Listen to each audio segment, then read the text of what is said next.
అది పట్టుకుందాం అనుకుంటది, ఇలా జారిపోతా ఉంటారు. అర్థం కాలేదే.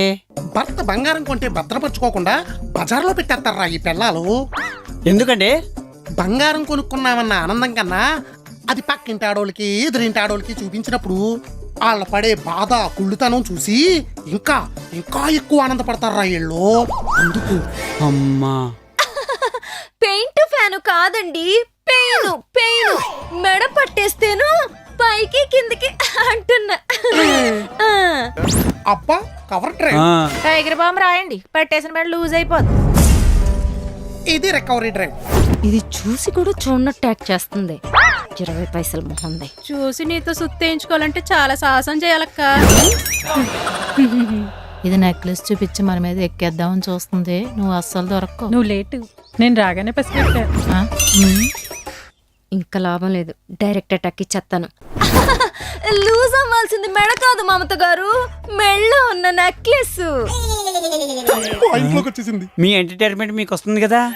ఇది ఒప్పుకునేదాకా వదిలేలా లేదు. ఒప్పుకున్నాక ఇంకా ఎక్కుద్ది. చెప్తా. మరి అంత టైట్ గా ఉంటే తీసి అవతల పడేచ్చు కదండి. తొక్కలో నెక్లెస్. తొక్కలో నెక్లెసా? అస్సలు దొరకకూడదని 100% ఫిక్స్ అయిపోయింది. ఈగు ముక్కులా తీసి పడేసింది. పాడేసినట్టే ఉంటది, పట్టుకుంటా చూడరా. ఇప్పుడు ఇస్తాను చూడు. తరుగు మజూరి బాగా తక్కువ అన్నాడే. సర్లేండి, ఎంతకీ ఎక్కడ కొన్నారు నెక్లెస్? ఎంతైంది? ఎలా అయ్యగారు? అది కుళ్ళులోంచి వచ్చిన కుతూహలం రా, తెలుసుకుంటే గాని తనివి తీరదు. లేదంటే ఆటం బొమ్మలో పేలిపోతారా ఈ ఆడోళ్ళు. అంగపారు ఒక్క అరగంటలో పాన్ పరాగ్ నవలిన రౌడీలో అయిపోద్ది మమత. ఎక్కడ కొన్నారో ఎంత కొన్నారో నాకేం తెలుసు. మగవాళ్ళ ఫైనాన్షియల్ మ్యాటర్ లోకి ఆడవాళ్ళ ఎంటర్ అవుతావా ఏంటి? నేనైతే అస్సలు అవునబ్బా. అయిందా? బాగా అయింది. అయ్యగారు అమ్మగారు ఏంటండి అంత అమాయకంగా యాక్ట్ చేస్తున్నారు? వదిలేస్తే ఇండియా మొత్తం ఫైనాన్స్ చేస్తుంది, ఇది ఫైనాన్స్ మ్యాటర్ లోకి ఇన్వాల్వ్ అవదంట. గంతుకురాలువే నువ్వు. అంటే మొన్న వ్యాలంటైన్స్ డేకి మా ఆయన సర్ప్రైజ్ ఇచ్చాడు. నేను మెస్మరైజ్ అయిపోయాను. ఆయన ప్రేమలో నేను కళ్ళు తిరిగి పడిపోతే ఇది నీళ్లు కొట్టు లేపింది తెలుసా? నేనా? ఏంటి వ్యాలంటైన్స్ డే గిఫ్టా? మీరేమన్నా పార్కుల నంబడి తిరిగే ప్రేమికులు అనుకుంటున్నారా? సర్ప్రైజ్ ఇచ్చుకోవడానికి కొంచెం భార్య భర్తలా బిహేవ్ చేయండి. మరే మా ఆయన పిచ్చి రొమాంటిక్ మమత గారు. పెళ్ళైనా ప్రేమిస్తూనే ఉంటాడు. నమ్మేసావులే. మీ ఆయన ఇప్పుడు వ్యాలంటైన్స్ డే గిఫ్ట్ ఇవ్వలేదని కుళ్ళు వచ్చింది కదక్క నీకు? ఎలిగించిందిరా ఒత్తు. పద, మనం వెళ్ళి బాంబు పేల్చేద్దాం. మీ ఆయన ఏదో నీకు తక్కువ ఇచ్చేస్తున్నట్టు. కుళ్ళిపోతుంది చూడు. ఏంటి మైనింగ్ మహిళలందరూ కలిసి మీటింగ్ పెట్టారు, ఏమన్నా చదువుకుంటున్నారా? అది కాదండి, మీరు వ్యాలంటైన్స్ డే కి నన్ను సర్ప్రైజ్ చేసి నెక్లెస్ గిఫ్ట్ ఇచ్చారు కదా, ఎలా కొన్నారని అడుగుతున్నారు. నేనేమో చెప్పలేకపోతున్నాను, ఎందుకంటే నాకు తెలియదు కదా.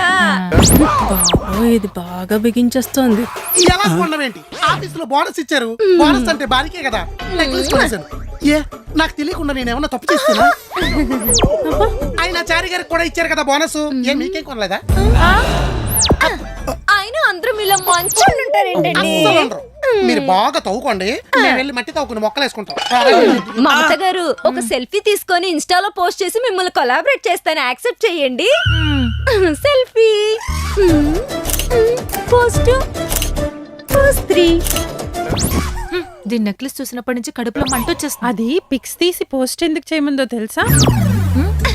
నేను ఒక్కదాన్ని పిక్ తీసుకొని పోస్ట్ చేస్తే నాకున్న ఫాలోవర్స్ కి నెక్లెస్ కొన్న మ్యాటర్ గేట్ కూడా దాటదు. అదే నిన్ను దిష్టి బొమ్మల మధ్యలో నిల్చోబెట్టి పోస్ట్ చేస్తే కాళ్ళు అరిగిపోతున్నా కాలు అంత తిరిగే క్యాండిడేట్ కాబట్టి అందరికి తెలుస్తుంది.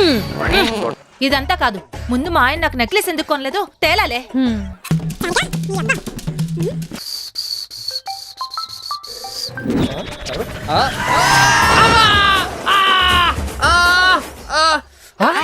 దీనమ్మ దీన్ని చేసుకున్న ప్రమాదమే, ఇది ఫోన్ చేసిన ప్రమాదమే. హలో హలో, ఎక్కడున్నారు? చావుకి చివరంచులు ఉన్నా, చెప్పు. త్వరగా వచ్చేయండి, వంకాయ పచ్చడి చేశాను, వేడివేడిగా భోజనం పెడతాను. ఇది ఇంత స్మూత్ గా మాట్లాడుతుంది. హచ్చిలాంటిదేం ప్లాన్ చేయలేదు కదా. వస్తున్నాను. రా చెప్తాండి పని. అయ్యగారు అంత బాగానే ఉంది, చారి గారిని ఎందుకు ఇరికిచ్చారు? ఆడు నన్ను బాస్ దగ్గర ఇరికించాడు కాబట్టి.